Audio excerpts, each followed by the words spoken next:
අයෝධ්‍යා රාජධානියේ උතුම් කුමරකු වූ රාමා සිය ප්‍රතිභක්තියෙන් යුතු සීතා බිසව සහ ලක්ෂ්මණ සමග දීර්ඝ වනවාසයක් ආරම්භ කළේය. රන්වන් මුවෙකු වනය මැදින් දිව ගියේය.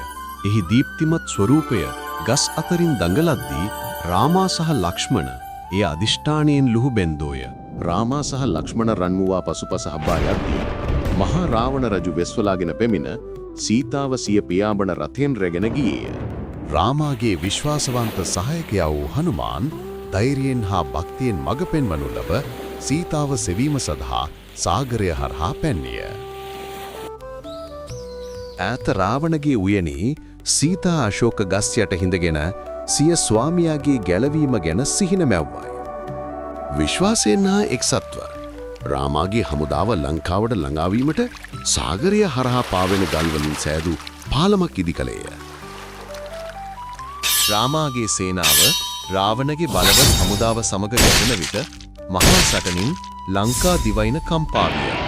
සිය පාරිශුද්ධත්වය ඔප්පු කිරීම සඳහා සීතා ගිනිදැල් වලට පා තැබුවාය. නමුත් ගින්න ඇව ආලෝකයෙන් වැළඳගත්තා පමණි.